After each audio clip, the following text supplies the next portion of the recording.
नमस्कार, मैं हूं अमीश देवगन और आप देख रहे हैं टक्कर। लेकिन सबसे पहले इस वक्त की बहुत बड़ी खबर, कोरोना वायरस को लेकर प्रधानमंत्री मोदी की मुख्यमंत्रियों के साथ चल रही बैठक खत्म हो गई है।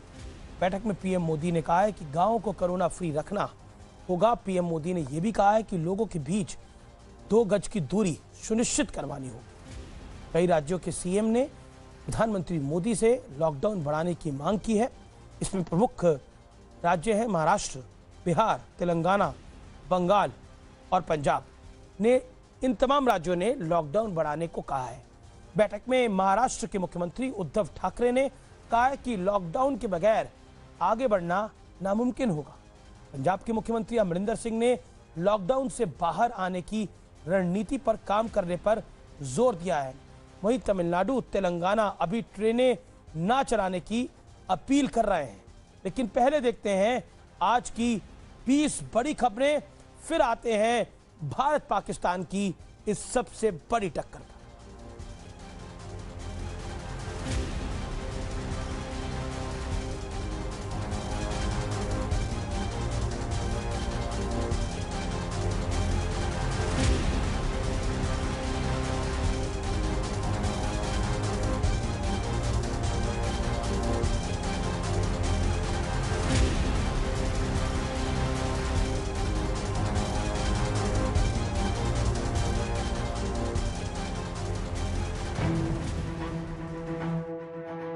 कोरोना वायरस को लेकर मुख्यमंत्रियों के साथ हुई पीएम मोदी की 5वीं बैठक। देशव्यापी लॉकडाउन को हटाने के एग्जिट प्लान पर चर्चा। देश में कोरोना के मरीजों की संख्या 67,000 के पार। 24 घंटों में अब तक सबसे ज्यादा 4200 से ज्यादा मरीज बढ़े। कोरोना से 97 लोगों की हुई मौत। रेलवे का कल से 15 प्रीमियम यात्री ट्रेनें चलाने का ऐलान। दिल्ली से 15 शहरों के लिए चलेंगी ट्रेनें। सीटीसी की वेबसाइट पर शुरू हुई टिकटों की बुकिंग। रेलवे ट्रैक और सड़क पर पैदल गांव लौट रहे मजदूरों की मदद के लिए आगे आई केंद्र सरकार। सभी राज्यों को मजदूरों को खाने पीने और उनके गांव भेजने के लिए इंतजाम करने को कहा। महाराष्ट्र के मुख्यमंत्री उद्धव ठाकरे ने एमएलसी के लिए भरा नामांकन। उद्धव ठाकरे का निर्विरोध चुना जाना तय। पुणे के नेशनल इंस्टीट्यूट ऑफ वायरोलॉजी ने बनाई कोरोना टेस्ट किट। कोविड कवच एलिसा टेस्ट किट से 2.5 घंटे में 90 सैंपलों की होगी जांच। महाराष्ट्र में 24 घंटों के दौरान 221 पुलिसकर्मी कोरोना पॉजिटिव पाए गए। इनमें 18 अधिकारी भी शामिल। महाराष्ट्र में कोरोना की चपेट में आने वाले पुलिसकर्मियों की संख्या बढ़कर हुई 1007। महाराष्ट्र सरकार के ऐलान के बाद मुंबई सहित कई शहरों के बस डिपो पर उमड़ी भीड़। सोशल डिस्टेंसिंग की उड़ाई गई धज्जियां। सप्ताह में कारोबार के पहले दिन बाजार में रही गिरावट। सेंसेक्स 81 अंक और निफ्टी 12.30 पॉइंट नीचे हुआ बंद। बंगाल की एक लैब ने कोरोना की जांच के लिए 500 रुपए की टेस्ट किट तैयार की। कंपनी ने किया आईसीएमआर से मंजूरी मिलने का दावा। दुनिया में 41,80,000 लोग कोरोना संक्रमित। 2,83,000 लोगों की हो चुकी है मौत। फ्रांस, बेल्जियम समेत यूरोप के ज्यादातर देशों में लॉकडाउन में आज से छूट। अमेरिका में कोरोना से 80,787 लोगों की मौत। 24 घंटों के दौरान 20,329 नए मामले सामने आए। 750 कोरोना संक्रमित लोगों की हुई मौत। पेरिस में पाबंदी में छूट के बाद स्टेशनों पर उमड़ी भीड़। काम पर जा रहे यात्रियों को बांटे गए मास्क। सरकार ने दफ्तरों, फैक्ट्रियों और दुकानों को खोलने की इजाजत दे दी। एक खुफिया रिपोर्ट से मची हलचल। Wuhan institute of virology lab में हुए हादसे से हुआ कोरोना वायरस। रिपोर्ट के मुताबिक अक्टूबर 2019 में हुआ था हादसा। कोरोना के खतरे के बीच दक्षिण कोरिया में प्रोफेशनल फुटबॉल लीग की शुरुआत। कोरोना के करीब 90% मरीज हुए पूरी तरह ठीक।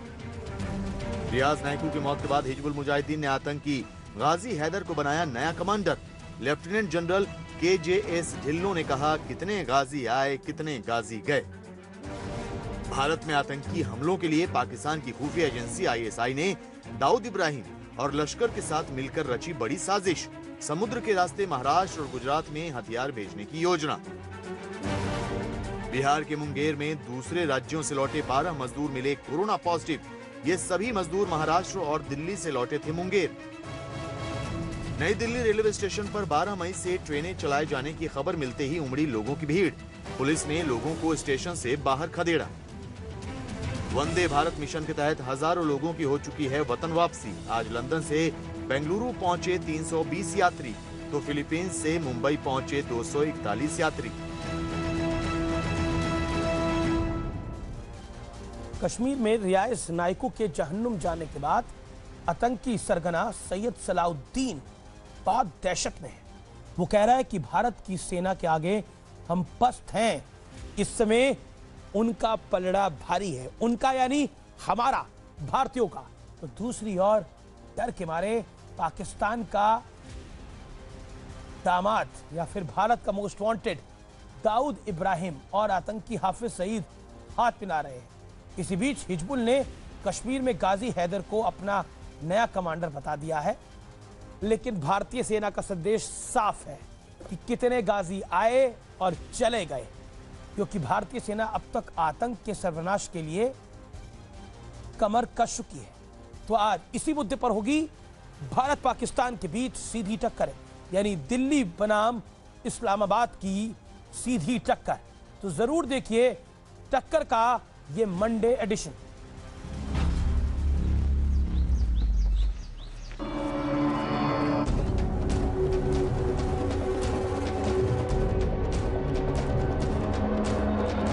पहले बुरहान वानी निपटा,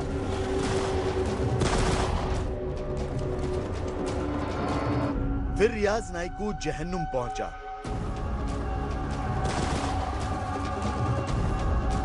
अब गाजी तेरी बारी।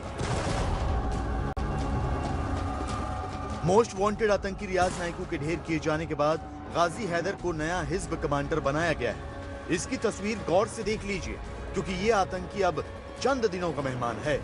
भारत की वीर सेना जल्द ही इसका नाम निपटाए जा चुके आतंकियों की लिस्ट में शामिल करने वाली। लेकिन सवाल सिर्फ इन बुरहान वानी और रियाज नाइकू जैसे आतंकियों को निपटाने भर का नहीं है। जरा देखिए भारतीय सेना के खौफ से किस तरह इनके आका भी कांप रहे हैं। जरा देखिए आतंकी सरगना सैयद सलाहुद्दीन कितनी दहशत में है कि हमको बहुत बिलखुसूस हिज्ब क़यादत बहुत दिली सदमा हुआ। लेकिन दोस्तों बुजुर्गों, ये शहादतों का सिलसिला पहले दिन से चला आ रहा है। सिर्फ 1 जनवरी 2020 से आज तक 80 मुजाहिदीन किराम जाम शहादत नोश कर चुके और सब के सब आला तालीम याफ्ता थे। हिज़्ब के अलावा बाकी बरात तंजीमों से भी वाबस्ता थे। मुजाहिदीन ने भी हालिया हंदवारा राजवार की कार्रवाई में दुश्मन का कमर तोड़ दिया है। लेकिन ग्राउंड रियलिटी यह है कि इस वक्त दुश्मन का पलड़ा भारी है।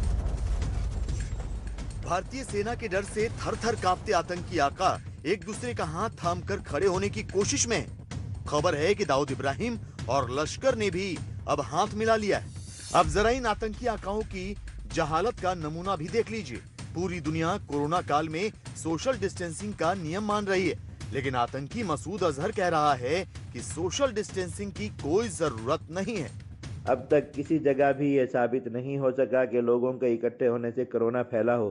चीन वाले चीन में थे कि कोरोना ईरान जा पहुंचा। ईरानी अभी करा ही रहे थे कि कोरोना का कहर इटली पर गिरा और फिर स्पेन इसकी जद में आ गया और फिर सारी दुनिया कोरोना कोरोना चिल्लाने लगी।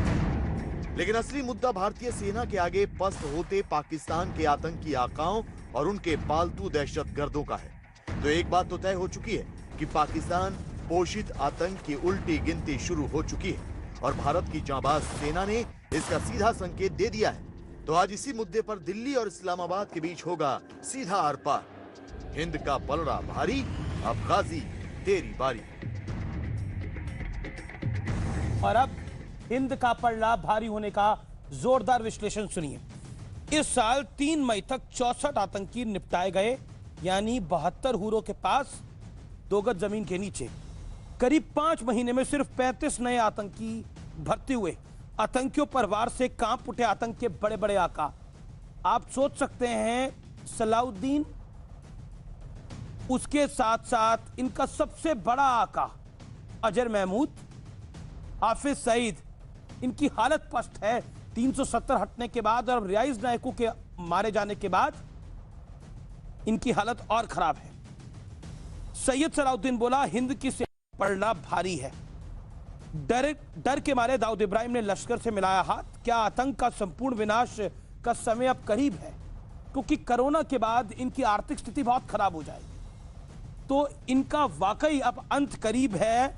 मेरे साथ बात करने के लिए डॉक्टर सुधांशु त्रिवेदी है, रूलिंग पार्टी भारत की भाजपा पार्टी के मेंबर ऑफ पार्लियामेंट है, उसकी प्रवक्ता है। कमर चीमा है, पाकिस्तान के रक्षा विशेषज्ञ। मुझे लगता है कि आज साफ गोई से सारी बातें रखेंगे। मेरे साथ तारिक फतेह है, पाकिस्तानी मूल के लेखक, उनका भी अभिनंदन है। मेरे साथ RSN सिंह जुड़ेंगे, जाने माने रक्षा विशेषज्ञ, और मोना आलम है। मुझे लगता है आज सहज बहस होनी चाहिए और हंसी मजाक ठहाके कमर चीमा आप बाद में भी लगा सकते हैं, लेकिन आज जरूरी है कि बहस जो है वो गंभीर रूप से हो। क्या आपको लगता नहीं है तारिक फतेह, दुनिया इस समय कोरोना से लड़ रही है और ये लोग ये बताने में जुटे हैं कि कोरोना किसी के आसपास बैठने से इसका कोई फर्क ही नहीं पड़ता? और दूसरा पॉइंट, आखिरकार ये हिंदुस्तान से अब डरे हुए क्यों हैं? आपका विश्लेषण क्या कहता है? मैं 40 सेकंड में आपका ओपनिंग रिमार्क लेना चाहता हूं। तारिक फतेह, देन कमर चीमा। मैं नहीं समझता कि पाकिस्तान डरा हुआ है कश्मीर से। पाकिस्तान जो है वो इस मामले में अंधा है। तो अगर डरा होता तो समझ आ जाती और चुप करके बैठ जाता। लेकिन इनकी जो बेसिक पॉलिसी है वो ये है, वो गज़वा हिंद के उसके अंदर आती है, फी सबीलिल्लाह और पाकिस्तान फौज जिंदाबाद। ये एक इंटायर माफिया चला रहा है पाकिस्तान की हुकूमत को, जो फौजी के है, 1958 से चल रहे हैं। और इनको सिर्फ एक फिक्र होती है कि जो मिलिट्री इंडस्ट्रियल कॉम्प्लेक्स है वहाँ का, उसका धंधा कैसे चलता रहे। वहाँ वबा आए, कोरोना वायरस आए, उनसे इनको क्या फर्क है। वहाँ सिंध के चीफ मिनिस्टर, इनके सबसे अहल जो पॉलिटिशियन हैं जिन्होंने कुछ इंतजाम किया लोगों के इलाज का, उनको कंडेम कर दिया ये। और बलूचिस्तान में तो आप देखिए कि वहाँ ये इस जहनियत के लोग ये समझते हैं कि वहाँ को मरे जिए उनसे क्या फर्क पड़ता है। वहाँ से कॉपर, सोना, तेल वेल उठा के चीन को बेचना, अब वो गुजरांवाले की बच्चियों के साथ बेचना। तो ये मुल्क नहीं है, ये एक कारोबारी सेंटर है जहाँ आम आदमी का कोई ताल्लुक ही नहीं उससे। मैं रुक करता हूं कमर चीमा का। कमर चीमा, दुनिया इस समय परेशानी में है, लेकिन आप आतंक की परस्ती में हैं और अब आपके अपने लोग मान रहे हैं कि हिंद का पलड़ा भारी है। फिर काहे भारी पड़ने वालों से आप उलझ रहे हैं? देखें, बात यह है कि इस वक्त कोरोना वायरस पूरी दुनिया में है और पाकिस्तान में भी है और इंडिया में भी है। तो इसमें कोई ये बात करना कि कहाँ ज्यादा कहाँ कम है, ये तो बहस ही नहीं होनी चाहिए। इंपॉर्टेंट बात यह है कि कश्मीरी, जब से आपने आर्टिकल 370 और 35A अपनी कॉन्स्टिट्यूशन तब्दीलियां लेके आए हैं, कश्मीरियों लेकिन के आप अंदर मुझे बताइए, सैयद सलाउद्दीन, देखिए कमर चीमा, मैं आपको टोक रहा हूं। देखिए मुझे टोक रहे हैं, मैं कैसे बात नहीं, मैं इसलिए टोक रहा हूं कमर चीमा, आपको इसलिए टोक रहा हूं कि सैयद सलाउद्दीन क्यों कह रहा है कि हिंद का पलड़ा भारी है। देखिए मेरी बात क्या सुनिए। जिहादियों ने बाजी हारी है इसीलिए हिंद का पलड़ा भारी है? रियाज नायकू को रौंदे जाने के बाद अब आपने जो नया कमांडर वहां खड़ा करा है वो भी पिटेगा, वो भी मिटेगा। देखें जाकिर नाइक हो या बाकी लोग हों या रियाज नेकू हो या उसके बाद जो बाकी मुजाहिदीन हैं कश्मीर के अंदर, उनको हक है कि वो अपना बात करें आपके साथ। अगर आप उनके ऊपर 9 लाख फौज बिठाएंगे, उनके ऊपर जुल्म सितम करेंगे, तो वो आपको नहीं, हमारी स्टेट है, हम टैंक चलवाएं उनके ऊपर, जो हमारी स्टेट के खिलाफ काम करेगा उस पर टैंक भी चलवा देंगे हम। जनाब नहीं, जो हमारे लोगों को मारेगा, जो जिहाद का फन उठाएगा, उस पर टैंक भी चलेगा। कोई ऑप्शन नहीं बचता। ना जाकिर नायक को आप कौन होते डिफेंड करने वाले? वो मलेशिया बैठा है, आपका क्या ताल्लुक है उसके साथ? कश्मीरी को डिफेंड करूंगा जो भारत की। जाकिर नायक कौन सा कश्मीरी हो गया के खिलाफ लड़ रहा है? मैं हर कश्मीरी को डिफेंड करूंगा जिसके मुल्क के ऊपर आपने कब्जा किया हुआ है और आप अपनी फौज से वहां के लोगों को मार रहे हैं। मैं उन कश्मीरियों को डिफेंड करूंगा, मैं अच्छा उनके ये साथ खड़ा हूं। और ठीक है, आप आपकी आपको फौज जिसको खिलाफ डिफेंड करते हैं, करना है तो करिए, उनका हक आप है, गोलू जनाब लोलू ये। को भी डिफेंड करिए, आप तो ये कोई ना फर्क नहीं कहें कि पड़ता। कश्मीरी- आप हंगरी मैं को डिफेंड करिए, कश्मीरियों कोई के फर्क साथ नहीं हूं, पड़ता। हर तरह। आप स्कॉटलैंड को फर्क डिफेंड करिए, कोई फर्क नहीं पड़ता। कश्मीरी मैं आपसे पूछ रहा हूँ, एक सेकंड कमर चीमा, कमर चीमा, ये इनका नॉन ताल्लुक स्टॉप। क्या है कश्मीर से? नहीं, कम- चीमा साहब का क्या भाई क्यों ताल्लुक नहीं हमें कश्मीर से? कश्मीर से? कश्मीर पाकिस्तान का हिस्सा है। आप क्या अब कहते हैं? कश्मीरी आपने बोल कब्जा तो कर सकते लिया नहीं हो। 9-10 लाख फौज बना के। हाँ तो ये आपको क्या तो बात कश्मीरी हुई? आती भी नहीं है, आप तो बोल ही नहीं ओ सकते भाई, कश्मीरी। मेरे मुल्क में 50 जुबानें बोली जाती हैं, इंडिया में 100 जुबानें बोली जाती अरे हैं। एक सबको 100 कश- जुबानें आती हैं? कोई क्या एक आपने आदमी illogical बात की पाकिस्तान में तारिक है? फतेह? हर बंदे को अरे इंडिया एक में आदमी है जो इंडिया में कश्मीरी हिंदी बोलता आती है। है या इंडिया की जुबानें आती हैं? अरे पाकिस्तान भाई में मुझे इतनी जुबानें पंजाबी मुझे आती है, कैसे आपको आएंगी? नहीं आती। आपको फ्रेंच आती है? आप कनाडा में अरे रहते हो, भाई मैं फ्रेंच फ्रांस आती है में आपको? कब्जा थोड़ी कर रहा हूँ, मैं जो ओ फ्रांस भाई, थोड़ी कनाडा चाहिए में तो मेरी। रहती हो ना, वहाँ की फ्रेंच ऑफिशियल लैंग्वेज भी है। भाई आप किस तो तरह की इलॉजिकल बातें करते हैं? मुझे पता है आप बुजुर्ग हैं, आपका क्या अब ताल्लुक आपकी है वो उम्र कश्मीर नहीं से? रही चीजों की, लेकिन काइंडली आपका थोड़ा सा ताल्लुक क्या है उस तरह की कश्मीर से? बातें करें। अब इंडिया में जिसको हिंदी नहीं आती उसको निकाल देना चाहिए क्या? आप ये कह रहे हैं? अरे पागल भाई हो ऐसे गए ना हो करें, कश्मीर। ऐसे नहीं नहीं, तुम्हारा एक सेकंड, कमर कश्मीर कमर से कमर चीमा, ताल्लुक कमर क्या चीमा। है? आप कहाँ डालेंगे? ना ना, बहरा हिंद में फ्रांस में डालेंगे। कोई कब्जा थोड़ी कमाल तारिक है। फतेह ने बिल्कुल सही एग्जांपल दिया। भाई, कोई फ्रांस पूरे में कब्जा करना चाहता है पाकिस्तान जो फ्रेंच occupied सीखेगा। देखिए तो मेरी भाई बात आप सुनिए, ये एक क्या सेकंड। बात हुई कि कश्मीर पूरे में जाने को आपको पाकिस्तान, पता कश्मीरी आती है? भाई एक मुल्क में पूरे, कई जुबानें होती हैं तारिक फतेह साहब। हाँ तो मुझे आप बता। थोड़ा सा अपनी स्टडी को वास्ट करें, दिल हाँ को हाँ खुला रखें। हाँ। और ये इनको और जरा अब ये ना हो ठहराएं, कि जो चीमा आपने को जरा बात की है पानी। इससे ये हो कि सारे इंडियंस को चीमा बहरा साहब, हिंद चीमा में जाना पड़े, कमर क्योंकि चीमा, सबको तो कमर कश्मीरी चीमा। नहीं चुप आती। कर, एक सेकंड, एक सेकंड। मैं आपसे सिर्फ ये पूछ रहा हूँ, पूरे पाकिस्तान ऑक्यूपाइड कश्मीर में एक आदमी है जो कश्मीरी बोलता है? एक? तो कोई एक है? जो सारे कश्मीरी बोलते हैं, जो कश्मीर में रहते हैं, वो क्या एक बोलते भी हैं? नहीं, वो फ्रेंच एक बोलते ले हैं, आइए। जर्मन बोलते हैं, वो एक डच बोलते हैं बोलिए। वहां पे भैया। अरे आपकी तरह गलत तारिक उर्दू फतेह बोलते साहब, हैं बस।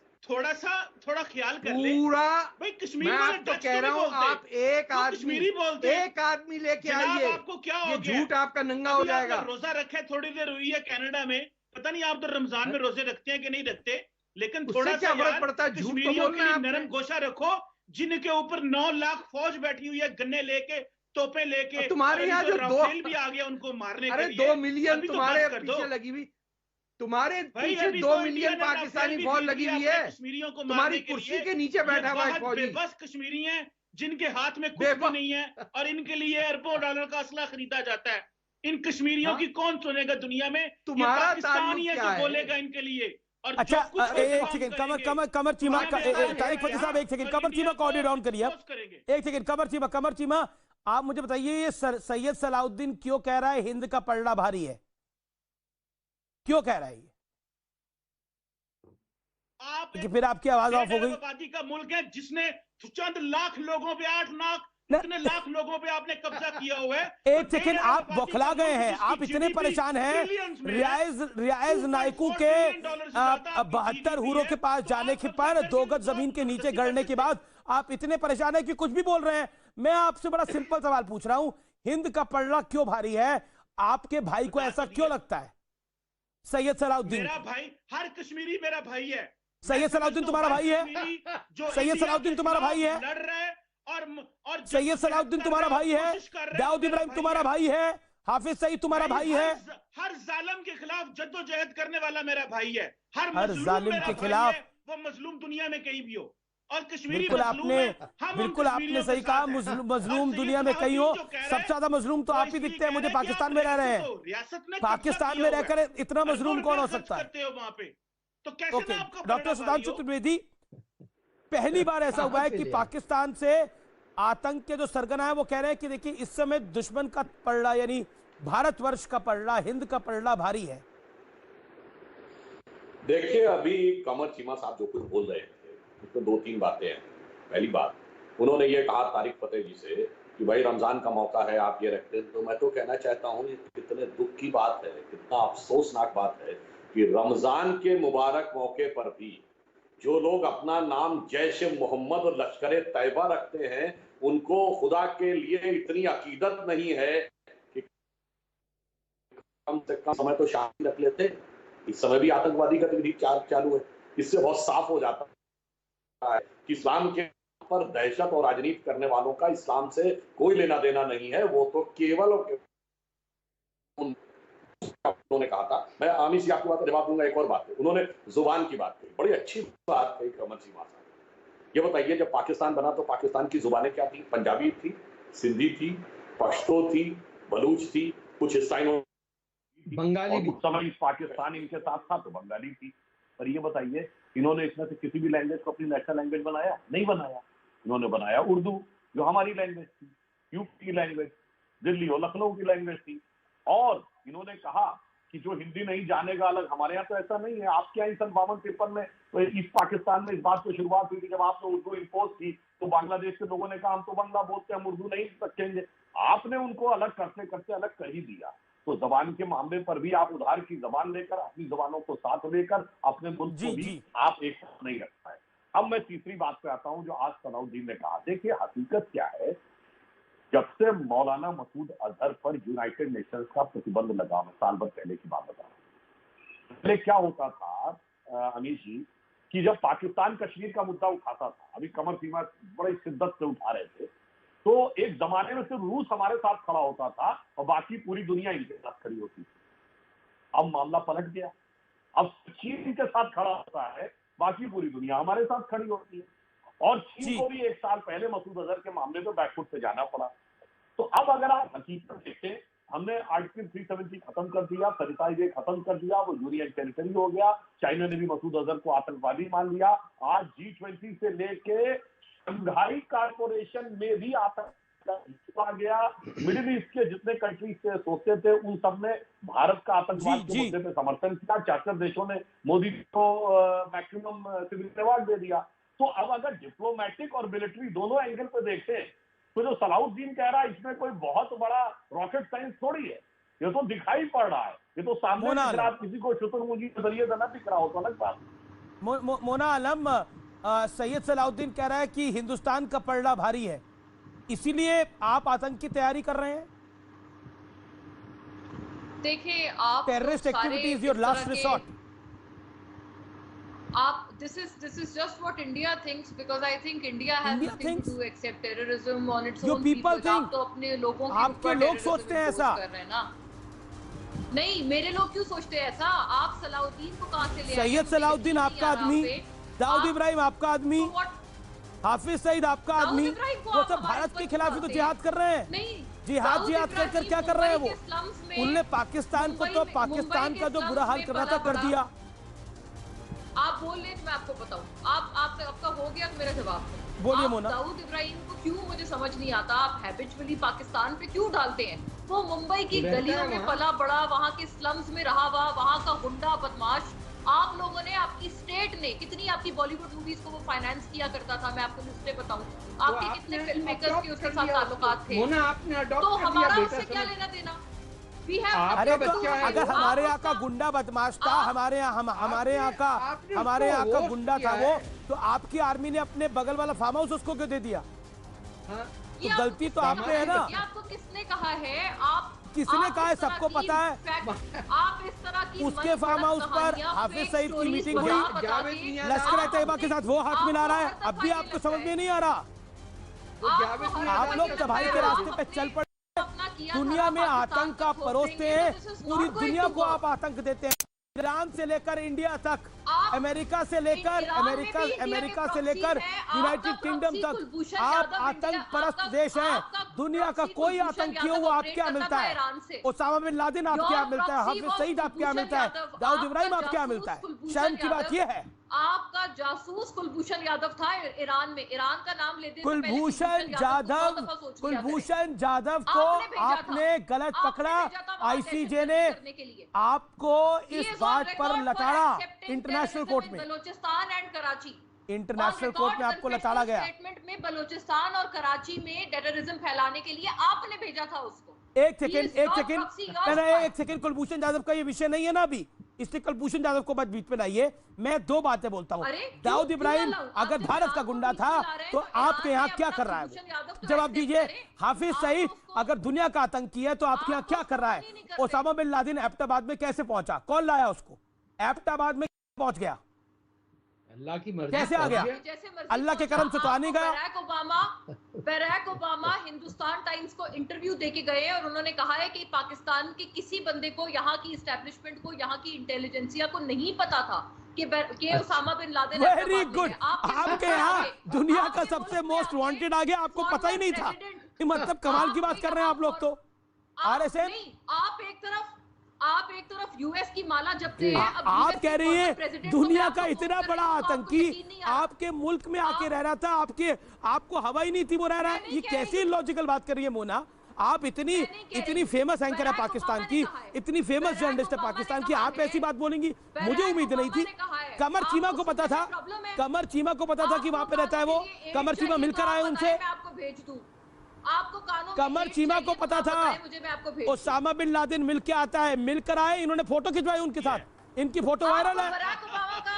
आपको बराक ओबामा का नाम सुनाई नहीं दे रहा, आपको हेयरिंग एड चाहिए तो मैं आपको दान करती हूँ, चैरिटी कर देती हूँ यहाँ से। ना पाकिस्तान से क्या चैरिटी लेंगे मोना जी? मेरा बड़ा सम्मान है आपकी तरफ, लेकिन आपसे क्या चैरिटी लेंगे जो मुल्क खुद ही चैरिटी पे पल रहा हो? आपसे क्या चैरिटी लेंगे?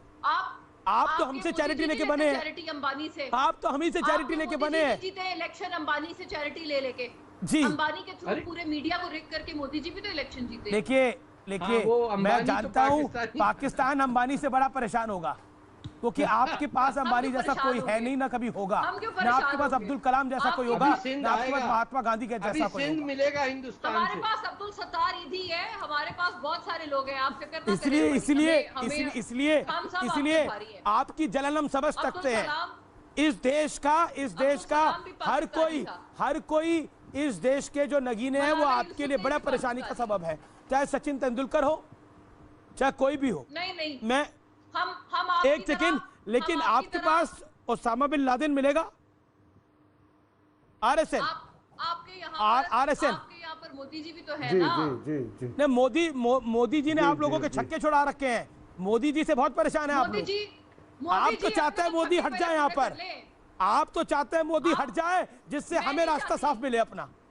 मोदी जी जितना डैमेज कर चुके हैं इंडिया को, मैं कहती हूँ अगले 100 साल रहे इंडिया को वो फ्रैगमेंट कर देंगे, बिल्कुल तोड़ देंगे। आरएसएन, एक सेकंड, आरएसएन, फिर मैं सुधांशु त्रिवेदी के पास आऊंगा। आरएसएन छुड़ा दिया। मोदी जी इज डूइंग जी। अरे मोहतरमा शांत हो जाइए, बार बार मेरा नाम लिया जा रहा है। कह रहे हैं कि देखिए इन्होंने चीमा साहब ने ये जाकिर नाइक की बात की, क्योंकि इनका देखिए वो एक प्रोजेक्ट में लगा हुआ है, ये अरबाइजेशन ऑफ पाकिस्तानी मुस्लिम्स। नहीं, आपने बात की थी जाकिर नाइक की, जिसने भी की थी जाकिर नाइक की, वो अरबाइजेशन में लगा हुआ है। और सुनिए मेरी बात सुन लीजिए। और इनकी मानसिकता देखिए, मतलब कि बंगालियों ने अरबाइजेशन से रिफ्यूज कर दिया, बंगालियों ने उर्दू नेशनल लैंग्वेज से रिफ्यूज कर दिया। अब आपके दो मुल्क बन गए, क्योंकि देखो मजहब तो बन सकता है, मजहब तो क्या, मैं तो कहता हूं क्या दुनिया में आखिरी मजहब पैदा होगी? मजहब बनते हैं, जो हर चीज जो पैदा होती है वो उसका इंतकाल भी होता है, तो मजहब तो पैदा होते रहेंगे, लेकिन संस्कृति, भाषा, ये चीजें ये बनती नहीं है। और आज जो आप मेरे साथ बैठे हुए हो ना, आप मेरे साथ शुद्ध हिंदी में बात कर रहे हो, तो ये जो फ्रॉड ये जो चलाया जाता है ना उर्दू में, हमारे सब कॉन्टिनेंट में उर्दू नाम की कोई भाषा नहीं है। सुनिए अरे सुनिए, वरना आप मेरी बात, मैं बिल्कुल शुद्ध हिंदी में बोल रहा हूं। और आप ही नहीं, आपके घर में जितने लोग बैठे हुए हैं टेलीविजन पे, ये टेलीविजन पे आपका जो शो देख रही है, उनको ये शुद्ध हिंदी बोल रहा हूं, मैं शुद्ध हिंदी बोल रहा हूं। और आपको समझ में आ रही है क्योंकि आप अरबाइज नहीं हो सकते हैं, आप अरबाइज नहीं हो सकते हैं। तो ये कृपया अपने मुल्क को इस तरह से बर्बाद ना करें, कृपया अपने मुल्क को बर्बाद ना करें। दूसरी बात सुन लीजिए। नहीं, अरे मैं आपको हकीकत बता रहा हूं। अरे तबाही हो रही है, आप समझ नहीं रहे हो। आप पूरी जो पाकिस्तान जो है, पूरी पाकिस्तान आइडेंटिटी और मजहब के ऊपर में वो you are being torn apart. आपको यही नहीं मालूम है कि आप पंजाबी हो, आप इंडियन सब कॉन्टिनेंट के हो, आपके बाप दादा कौन थे, और आप अरबाइज हो रहे हो वो जाकिर नाइक जैसे लोगों की वजह से। मेरे बाप दादा इसी इलाके के थे। आप कौन होते हैं? आपको क्या समझ है? तो इसीलिए कह रहा हूँ, अफगानिस्तान सेंट्रल एशिया से तो हमारे तो भाई हुए ना, इंडिया था, तो हमारे तो भाई हुए ना। अगर आपके बाप दादा इसी मुल्क के थे तो आप तो हमारे भाई हुए, इसी सब कॉन्टिनेंट के थे, तो भाई हुए। तो चीमा साहब, मैं वही ये जो पाकिस्तान की रिकॉग्निशन नहीं आप करते, आप समझते हैं कि कैसे बन गया? If somebody constantly knocks on my ear, I cannot. You may get some other, और हर जगह आपको मुकाबला करता है, और आपको हर जगह मुकाबला करने आरएसएन मुझे यहाँ पे आना पड़ेगा। सारे लोग बोल रहे थे तो मैं सुधांशु त्रिवेदी, एक सेकंड, सुधांशु त्रिवेदी, आप कह रहे हैं कि भारत जल रहा है क्योंकि पाकिस्तान बड़ी तरक्की कर गया है, पाकिस्तान न्यूक्लियर वेपन स्टेट है। जब भी मैं बोलता हूं, आप एक दूसरे आदमी को मेरे कान में कुछ कुछ बोलने के लिए आप ये शुरू करवा देते हो। ये कहां का ये जस्टिस है? ऐसा बाकी पैनलिस्ट के साथ नहीं होता, मेरे साथ क्यों हमेशा होता है कि जब मैं बोलना शुरू करता हूं आप मेरे कान में कोई जैसे ड्रोन ऐसे। पाकिस्तानी आपसे बड़ा प्रेम करते हैं आरएसएन। नहीं, आप मेरे कान में ये कौन सा तानपुरा बजवाते रहते हो मेरे से? मैं तो ये बोल रहे थे तो मैं तानपुरा लेके नहीं बैठे हुए थे, क्योंकि ऐसे ही ये इतने बेसुरे लोग हैं। हाँ वही तो है। तो फिर गाने, अच्छा ये तुम्हारे यहाँ गाने किस पे बजते हैं? गाने बनते होंगे, रागों पे बनते होंगे ना। वो राग कहाँ से आए हैं? ओ भाई, वो राग अरब से नहीं आए हैं। अरे वो अरब से नहीं आए, वो अरब से, ये जो गाने सुनते हो ना वो अरब से नहीं आए। और म्यूजिकल ग्रामर इवॉल्व करने में हजार साल लग जाते हैं। तो ये यार कोई बात सुनाओ यार, हमें कोई अकल की। अरे यार, अगर तुम्हारे समझ में तानपुरा होती, तुम्हारे समझ में तानपुरा अगर होती तो तुम ये जिहादी न पैदा करते। तुम्हारे समझ में अगर तानपुरा होता ना तो ये तुम्हारे मुल्क से जिहादी नहीं पैदा होते।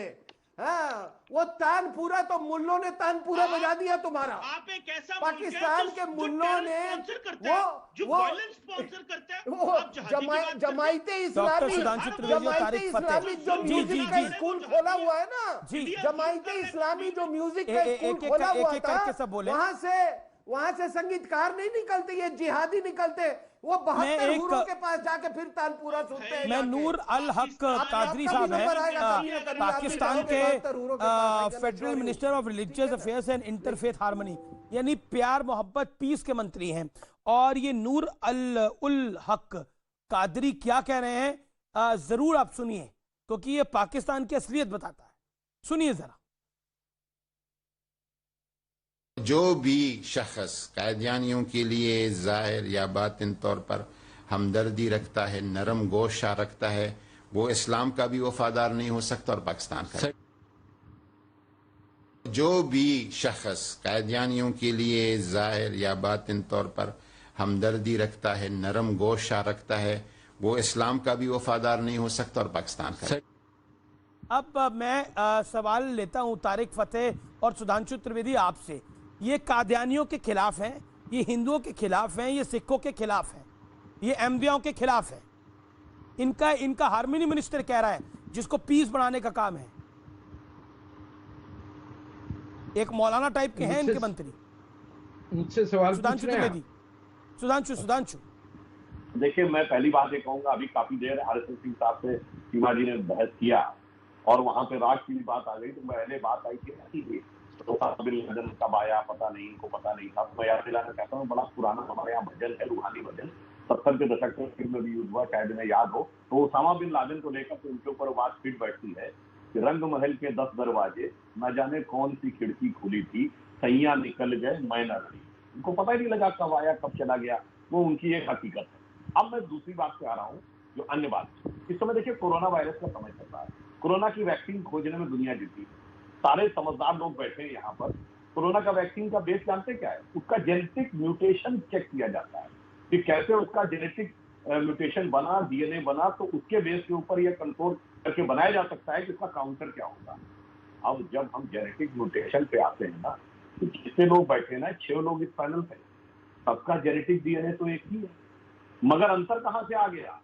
अंतर वहां से आया, मैं अपने पाकिस्तान के प्रतिनिधियों से पूछना चाहता हूं, पाकिस्तान में एक ही नोबेल प्राइज विनर हुआ ना अब तक, अब्दुल कलाम 1979, कि उसके बाद होने क्यों बंद हो गए?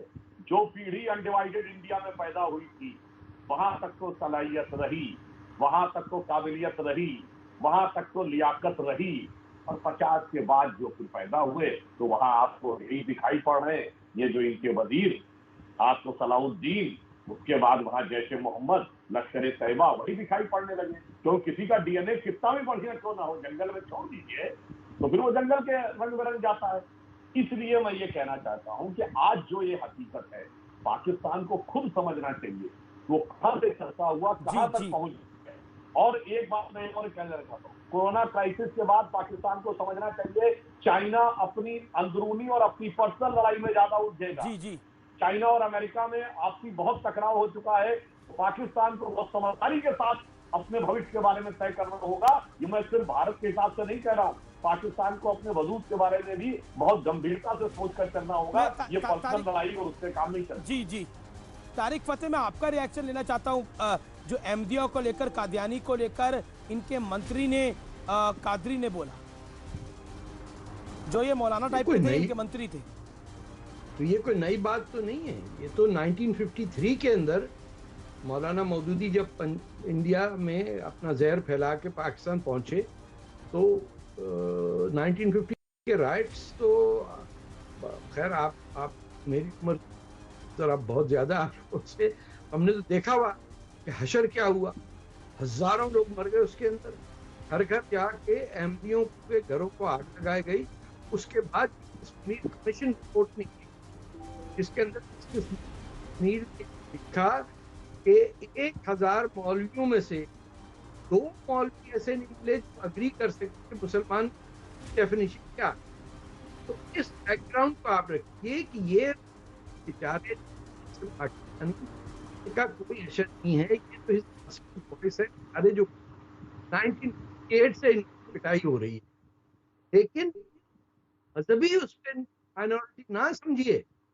असल जुर्म पाकिस्तान की रियासत करती है। जी जी, आपके ऑडियो में फतेह साहब, आपके ऑडियो में थोड़ी दिक्कत आ रही है, मैं वापस आपको कनेक्ट करता हूं। कमर चीमा, मैं आपसे जानना चाहता हूं, ये क्या था?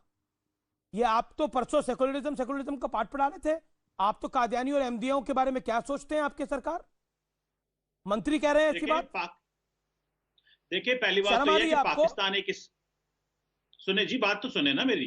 पाकिस्तान एक इस्लामी रियासत है, और इस्लामी रियासत होने के नाते यहाँ पे इस्लामी कानून है, और जो भी जमहूरी सेटअप पाकिस्तान में मौजूद है, पाकिस्तान की पार्लियामेंट ने एक कंसेंसस फैसला किया हुआ है कादियानियों के बारे में। सो जारी बात है, अगर जमहूरियत में एक पार्लियामेंट एक फैसला करती है तो उसको सबको मानना जरूरी होता है। और दूसरी बात यह है कि अगर हम जमहूरियत में रह रहे हैं और हम फैसला करना चाहते हैं, तो एक लार्जर मेजॉरिटी को कोई भी फैसला करने का हक है, और जो हमारा कॉन्स्टिट्यूशन है वो इस्लामिक नेचर है। हम आपकी तरह सेकुलर नहीं है, हम आपकी तरह हमारा कॉन्स्टिट्यूशन सेकुलर नहीं है, हमारा कॉन्स्टिट्यूशन इस्लामिक है, और हमारा नाम है इस्लामिक रिपब्लिक ऑफ पाकिस्तान, हमारी रियासत का नाम है। सो यहाँ पे एक जमहूरी लेंस से चीजें चल रही हैं। सो मेरा ख्याल है आप इसको इसी पर आए में समझें। जी जी, तारिक फतेह कुछ कहना चाहते हैं? Tarek Fatah, not your constitution, who told you this is your constitution?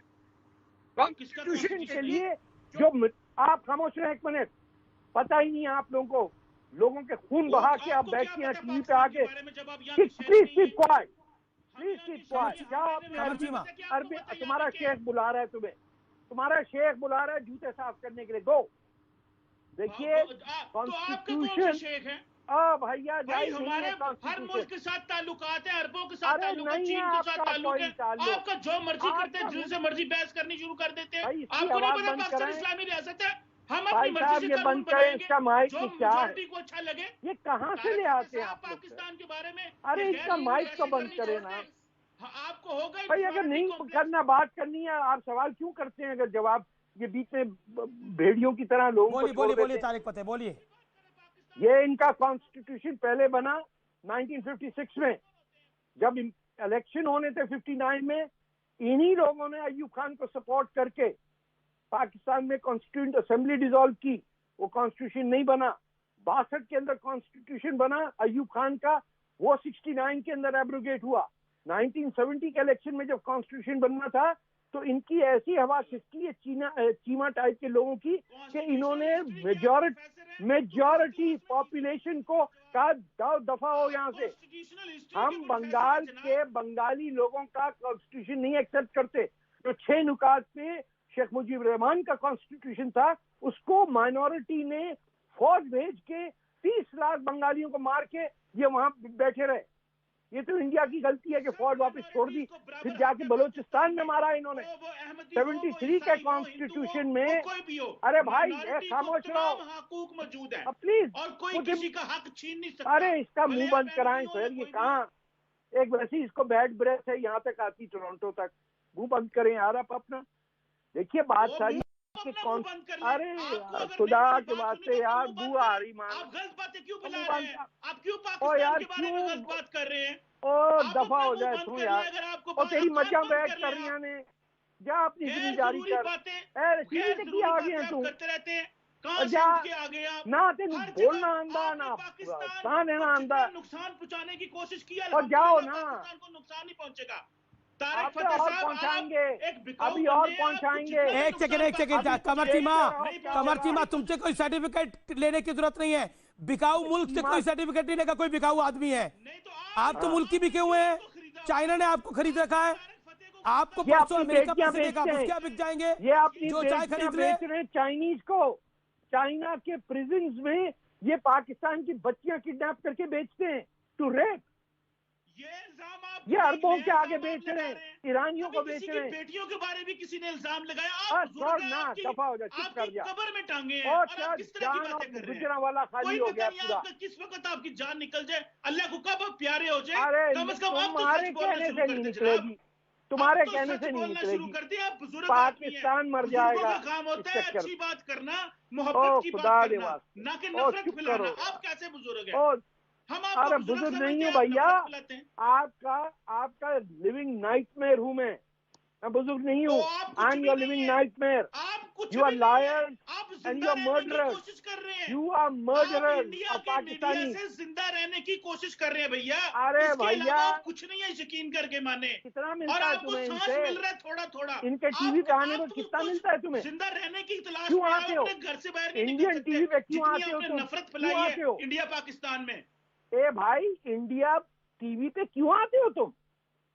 भाई इंडिया वो बुलाते हैं तो आते हो, आपकी तरफ से तो नहीं आ रहा। दूसरी बात ये, आपने इंडिया और पाकिस्तान के दरमियान नफरत फैलाने के लिए बहुत काम किया आपने। आप इंडिया पाकिस्तान की नफरत फैलाने के चैंपियन हैं। वरना अमन होता दुनिया में, इस खित्ते में अमन होता। आपको क्रेडिट जाता है। जब आप अमेरिका गए थे, लोग किस तरह आपको गालियां देते थे वहां पे। रणजीत सिंह यूएन के सेशन में आप तारिक फतेह साहब गए थे तो लोग किस तरह आपको गालियां देते थे। ये आपका ये लेवल है, आप तो घर से बाहर नहीं निकल सकते। जितनी नफरत साउथ एशिया में। यार कोई जुबान से बोलिया कर, क्या अपने इंग्लिश में उर्दू में पंजाबी में गल कर रहे हैं। और चुप कर दे, जाके जिन्हें स्कूलों में जाके पढ़े उधर ही जाके वड़ जा। कुछ नहीं आंदा तानू, बस अरमा की खिदमत, चीनिया की खिदमत, बेटी ले लो, पैसा ले लो, तेल ले लो। फकीर बंदा बना दिया पूरे मुल्क को। लोग कोरोना वायरस से लड़ रहे हैं, आपके IMF वाले को पैसा दे दो, पैसा दे दो।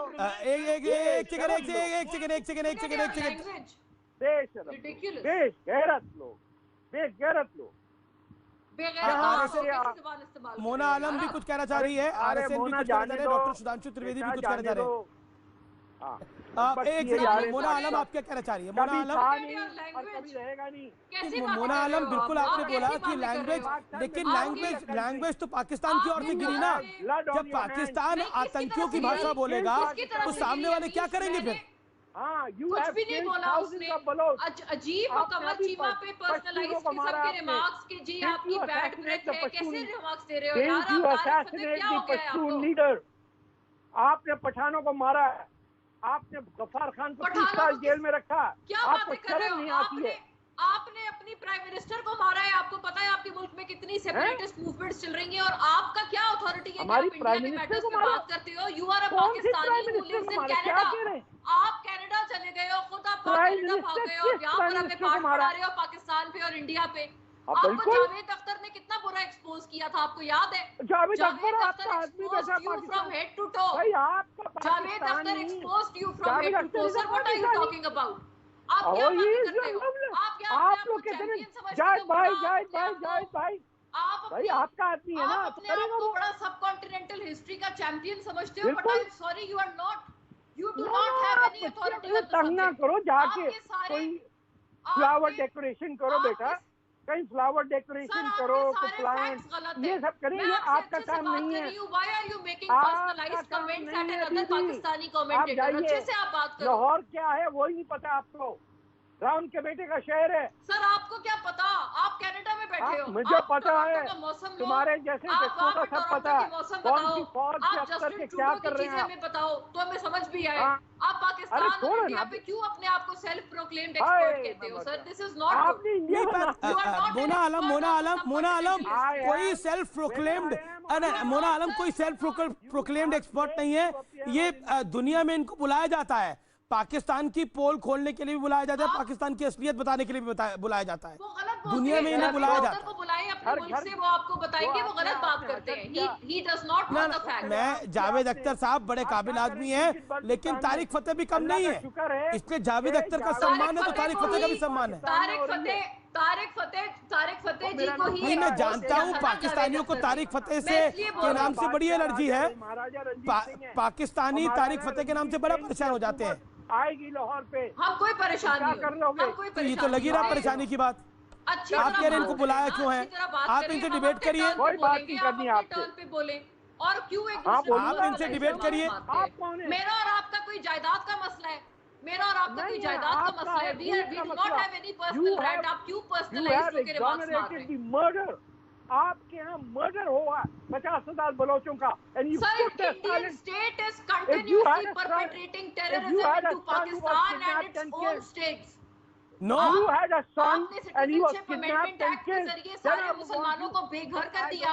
आपने एनआरसी के जरिए असम में पता नहीं कितने लाख मुसलमानों को बेघर कर दिया। आपका क्या मतलब है एनआरसी और सीए के बारे में बोलने का? एक सेकंड रुकिए। वो आ गए। What are you talking about? अरे आपका क्या मतलब है? आ गया, शुक्र करे कोरोना आ गया तो थोड़ा सा टेंशन डाइवर्ट हो गया, वरना दिल्ली में कोरोना आ गया, आपका मतलब क्या है? सीए और एनआरसी से सुधांशु जी, एक सेकंड रुकिए, तारीख को रुकिए सुधांशु जी। और आप शर्मिंदा सुधांशु, अल्लाह का शुक्र है भेद खुल गया कि पाकिस्तान से लड़कियां आई थी। क्या भेद खुल गया सर? क्या भेद है? बताए ना क्या भेद? लोग करा रहे हैं, हमारे लोग क्यों कराएंगे? अब हमारे लोग दिल्ली में भी आ गए क्या? आपने वहाँ पे बच्चों पे, स्टूडेंट्स पे आपने पथराव किया, बच्चों को मारा है आपने। मोना आलम, आपका क्या मतलब सीए से? आपका क्या मतलब 370 से? क्या मतलब आप? मेरा क्यों मतलब नहीं है? जब आप मतलब लगाइए लाल मस्जिद में आतंकी कैसे आए? जब तारिक फतेह जी हमें लाहौर का बता रहे हैं, बलूचिस्तान का बता रहे हैं, तो मैं ना बताऊं दिल्ली के बारे में? आपकी नाक के नीचे क्या हो रहा है, मैं ना बताऊं? ये क्या डबल स्टैंडर्ड? देखिए मैं एक बात कहता हूँ, अभी बताइए मोना आलम ने एनआरसी की बात कर दी। अरे भैया एनआरसी तो शुरू ही आपकी वजह से हुआ। तो सन 71 में जनरल टिक्का खां जिनको मार रहे थे, और कमर चीमा जी से मैं कहना चाहूंगा भाई, इस्लामिक रिपब्लिक ऑफ पाकिस्तान जो बांग्लादेश से मारे जा रहे थे वो इस्लामिक नहीं थे क्या? वो इस्लामिक रिपब्लिक ऑफ पाकिस्तान 25 साल बच नहीं पाया क्योंकि पंजाबी बंगाली को बर्दाश्त नहीं कर पाया। अब आप आइए, जो बच गया आधा इस्लामिक रिपब्लिक ऑफ पाकिस्तान, उसमें बरेलवी देवबंदी को बर्दाश्त नहीं करता, दोनों मिलकर शियाओं को बर्दाश्त नहीं करते, तीनों मिलकर अहमदियों को बर्दाश्त नहीं करते, चारों मिलकर कादरियों को बर्दाश्त नहीं करते, और न कश्मीरियों को बर्दाश्त कर पाते, न बलूचियों को बर्दाश्त कर पाते, न मुहाजिरों को जिन्होंने बनवाया पाकिस्तान अलीगढ़ मुस्लिम यूनिवर्सिटी से बना, वो उनको बर्दाश्त नहीं कर पाते, और सब मिलकर एक दूसरे को बर्दाश्त नहीं कर पाते। सब मिलकर धुम धुम धड़म धड़ैया रे, सबसे बड़े लड़ैया रे भाई। भारत में जिहाद हिंदुओं के खिलाफ कर रहे हो, पाकिस्तान में जिहाद किसके खिलाफ हो रहा है? इस्लामिक रिपब्लिक ऑफ पाकिस्तान में जिहाद किसके खिलाफ है? और अब आप आइए, अभी उन्होंने एक जायदाद की बात कही। अरे भैया सुनिए ना शाहीन बाग की तो बात दूसरी। अरे सुनिए, इस्लामिक रिपब्लिक ऑफ पाकिस्तान सबसे ज्यादा पैसा कहां से लेता है? उस चीन से जो अपने को एलानिया कहता है कि मैं भगवान को मानता नहीं, मैं खुदा को मानता नहीं, आई एम एस्टीज, आई एम मुनाफिकों पे अपनी जायदाद गिरवी रख के जिहाद करने वाले गजब के इस्लामिक रिपब्लिक ऑफ पाकिस्तान है। हमने देख लिया क्या गजब का इन्होंने बनाया है, और हमको बता रहे हैं एनआरसी और उसकी बात। मैं एक और बात कहना चाहता हूं, आप ये बताइए, ये जो अरब कंट्रीज है, अगर इन्होंने इस्लामोफोबिया किया, इस्लामोफोबिया पहले यूरोप में, अरे भाई इस्लामोफोबिया तो सबसे ज्यादा आपके अंदर है। मैं पूछता हूँ आपके यहाँ धमाके क्यों होते हैं? अरे भाई भारत में आप हिंदुओं से लड़ रहे हैं, मान लिया, आप पाकिस्तान में किससे लड़ रहे हैं? या पाकिस्तान में धमाके किससे होते हैं? लड़ना आपकी फितरत है। अब सुनिए कारण क्या है। मौलाना आजाद कमर चीमा क्या बदतमीजी है। मैं तो किसी के बारे में बीच में नहीं बोलता, लगातार बोलते चले जा रहे हैं। मैं तो एक सीधी सी बात कह रहा हूं। मौलाना आजाद ने लिखा था, उन्होंने लिखा था कि मगरबी पाकिस्तान की फितरत अस्करी है, यानी युद्धोन्मादी है। इसलिए ये बनने के बाद इसके खुद के वजूद पे क्या होगा और इंडिया क्या प्रॉब्लम क्रिएट करेगा, जो 70 साल पहले कहा वो सच है। हमारे लिए प्रॉब्लम और खुद के लिए प्रॉब्लम, सब आपस में एक दूसरे से लड़ रहे हैं। चाहे बात के लाहौर रावलपिंडी में धमाके होते हैं, और जो उन्होंने कहा, तारिक फतेह ने क्या गलत कहा, लाहौर भगवान राम के बेटे लव के नाम पे बसाया गया लवपुर शहर था। तक्षशिला भरत के बेटे तक्ष के नाम पे बनाया गया शहर, और रावलपिंडी बप्पा रावल ने तुर्कों को, अरबों को मार मार कर टर्की तक खदेड़ा था, और उसके बाद जो शहर बताया वो रावलपिंडी था। मगर अफसोस कि आपको तो वो हकीकत समझ नहीं आती। पारवी का अष्टाध्यायी लिखी गई, मगर यह भागा मुल्क जिसके पास इतनी बड़ी विरासत थी, वो उसको पढ़ाने और पहचानने से मरने लगा। कब से? 1978 से। इसीलिए उसके बाद आपके यहाँ कोई ढंग का आदमी पैदा होना बंद हो गया, इसीलिए कोई नोबेल लॉरेट नहीं हुआ। आज एक पेन की निब नहीं बना सकते, आज एक आप वाइपर नहीं बना सकते कार का, मगर सिर्फ लेके आप प्लास्टिको और वो घूमते। वो भी किसकी बनाई हुई? इजरायलियों के बनाए हुए F-16 लेकर, अमरीकियों का पैसा लेकर, का पैसा लेकर, और नास्तिक चीन के उनकी कदमबोसी करके ये परचम हिलाल के झंडे तले इस्लामिक रिपब्लिक ऑफ पाकिस्तान का जिहाद चल रहा है। जी मैं ब्रेक के लिए रुकता हूं, एक सेकंड। देखिए कमर चीमा, अगर आप पाकिस्तान की बात करेंगे तो आपका तो मुल्क चैरिटी पे बना है। भारत की चैरिटी थी तो आप बन गए, आज चाइना की चैरिटी है तो आप चल रहे हैं। पहले अमेरिका की चैरिटी थी तो आपकी दुकान चल गई, लेकिन अब ये चैरिटी खत्म होने वाली है, इसकी मयाद खत्म होने वाली है। इसीलिए आप आतंक की चैरिटी दुनिया में दे रहे हैं। मैं सीधा रुख करता हूं मोना आलम। ये कोविड-19 का टाइम है जहां पर सब मुल्क परेशान है। यहां पर मुल्क दवाई बनाने के लिए एक एसोसिएशन कर रहे हैं। आप लोग दाऊद इब्राहिम के साथ एसोसिएशन कर रहे हैं कि हम महाराष्ट्र में, गुजरात में आतंक कैसे फैलाएंगे, बंदूकें कैसे फैलाएंगे। ये जायज है? नहीं, देखिए अमीश जी, ये जायज नहीं है, और ये जायज ना होता अगर Then why you do it? बात ये है कि आप, ये सच ही नहीं है ना, ये फेक है। आप लोग पहले ही अपने लिए कुछ अच्छा, दाऊद इब्राहिम आपके यहाँ पर है, ये भी गलत है ना? दाऊद इब्राहिम आपके यहाँ, ये भी गलत है। कहाँ है दाऊद इब्राहिम? कहाँ है दाऊद इब्राहिम? आप एक चैनल हाफिज सईद आपके यहाँ पर है, ये भी गलत है। अपनी ही न्यूज नहीं, हाफिज सईद तो वैसे ही डॉर्मेंट है। हाफिज सईद तो जेल में हाउस अरेस्ट हुआ हुआ है कब से। आपसे अब अपना कुछ संभाला नहीं जा रहा है, रिसेंटमेंट संभाली नहीं जा रही। Okay, RSN 20 second respond.